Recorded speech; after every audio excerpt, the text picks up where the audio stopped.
nivyo bikorwa remezo bitwara amafaranga menshi kandi bikaninjiza n'ayandi mamiliyari menshi. Buri gihugu cyose kiba gifise izi nyubako, haba muri Afurika, i Burayi ndetse no kw'isi muri rusange. Ku bakunzi bacu badusabye ko twabakorera top 10 y'ama stade meza muri kano karere ka East Africa, muri Afurika y'ubuseruko. Niyo mpamvu wowe utarakora subscribe ndagusaba ngo ukore subscribe kugira utangure iki kiganiro bamaze gukora subscribe. Nawe wabikoze ndagushimiye, uri umuntu w'umugabo.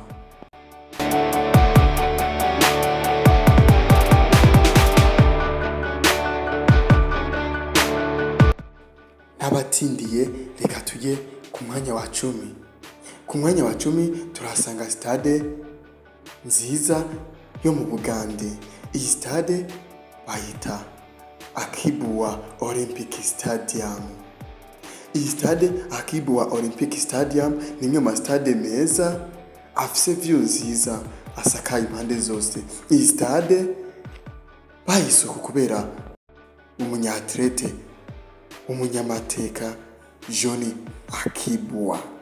Uyu musore yakoze amateka menshi mu gihugu cya Uganda, gituma bamwitirira bimwe mu bikorwa remezo nka za stade, amashuri ndetse n'ibindi. Iyi stade Akibwa yakira abantu 25,000, imwe mu stade manini kandi meza. Iyi stade yagiye ku mwanya wa 10. Tutabatindiye dukomeze no ku mwanya w'9.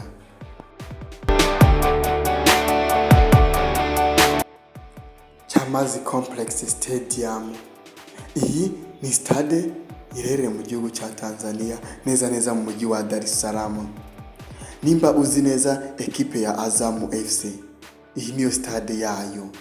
Iyi stade nayo ni nziza, ni nini kandi ifise view nziza. Ni imwe mu stade manini dore ko yakira abantu barenga 30,000.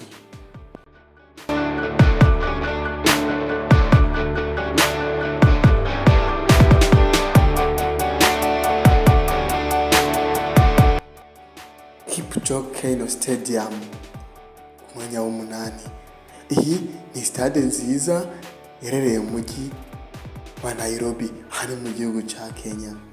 Iyi stade nayo yaje ku mwanya w'8 kubera ukuntu ari nziza, dore ko isakaye impande zibiri, ifise view nziza, iri mu kanature keza. Iyi stade nayo ni imwe mu stade azakira ya mikino y'igikombe cya Afurika 2024.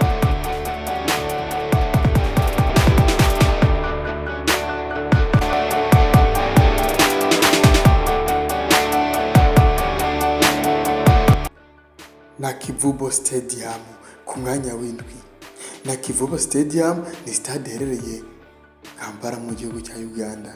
Iyi stade nayo ni imwe mu stade meza manini kandi nayo afise view nziza. Imwe mu stade afise ibikoresho biteye ubwoba, amajimu menshi ari muri iyo stade nyene. Iyi stade yatangujwe mwaka wa 1926 ariko ijya gusubirwamwo 2013. Iyi stade yabatwaye imyaka 4 kugira bagere kuri ibi byose ubona imbere yawe. Iyi stade nyuma yo gukorerwa innovation yuguruwe 2017. Nimwe mu stade meza yatwaye akayabo k'imiliyoni zirenga 200 z'amadolari y'Amerika.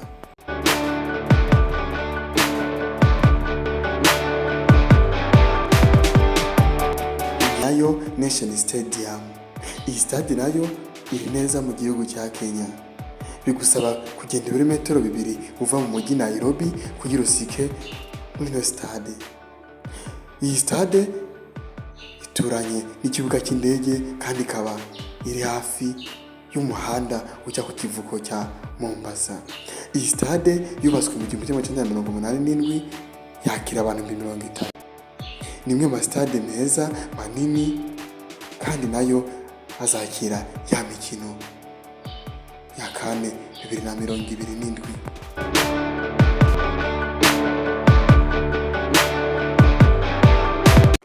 Dr. Samia Suluhu Hassan Stadium. Iyi ni stade yitiriwe perezida w'igihugu cya Tanzania, dore ko iri kurubakwa no ku ngoma yiwe. Iyi stade ni imwe mu stade meza ateye ubwoba kandi asa neza, agaragara nk'amanyaburayi. Iyi stade ifite view nziza, iri ahantu heza, dore ko iri Arusha muri Tanzania. Iyi stade nayo izakira abantu 30,000. Ni stade yubatswe n'uruganda rw'Abashinwa, Chinese Railway Construction Engineering Group. Iyi stade itwaye akayabo k'amadolari imiliyoni 112.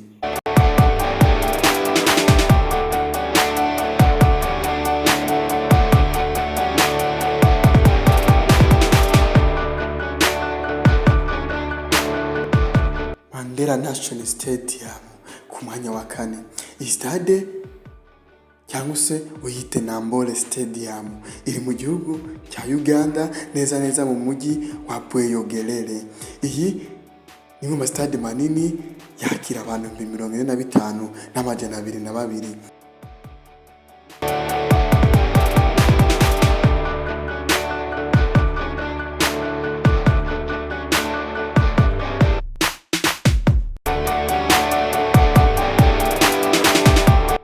Amahoro Nation Stadium ku mwanya wa 3.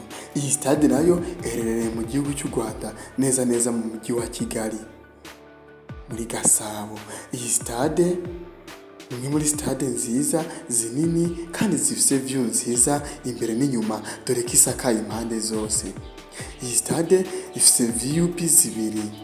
Imwe mu stade afise video assistance referee na goal line technology.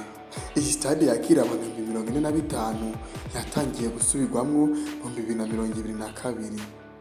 Iyi stade yubatswe n'uruganda rw'Abanyaturukiya Turkish Company, ari nago rwubatse Kigali Arena. Iyi stade ifite akayabo k'imiliyoni 170 z'amadolari. Ni nziza koko. Iyi stade ikomeje kuba icyitegererezo mu stade yo muri kano karere ka Afrika.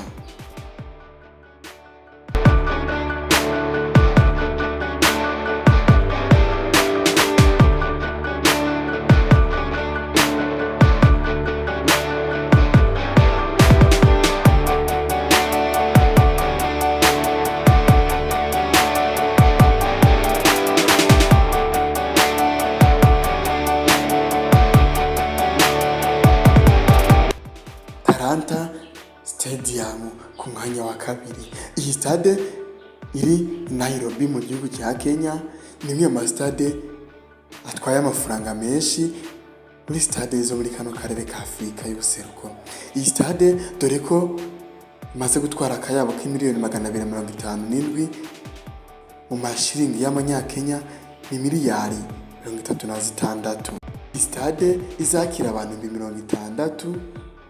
Iyi stade irakomeye koko, ni nziza kandi ifite view nziza, ifite na goal line technology. Iyi stade nayo ni imwe mu stade azakira ya mikino na Afrika kane, Coupe d'Afrique des Nations. Ku mwanya wa mbere Benjamin Mkapa Stadium cyangwa se uyite uwanja wa Taifa. Iyi stade iherereye neza mu mujyi wa Dar es Salaam, aha ni mu gihugu cya Tanzania. Ni imwe mu stade meza yubatswe kuri Jakaya Kikwete muri 2005 kugeza 2015. Ni imwe mu stade ya imyaka 10 yose kugira ngo ibe stade nziza nk'uko uyibona. Iyi stade yakira abantu 60,000. Ni imwe mu stade meza koko, dore ko yuguruwe mu 2007. Iyi stade yubatswe kuri miliyoni 56 z'amadolari y'Amerika, yubakwa n'uruganda rw'Abanya-Beijing, Beijing Construction Group. Iyi stade niyo stade igira 20 muri stade nziza kandi nini muri kano karere ka Afrika yose.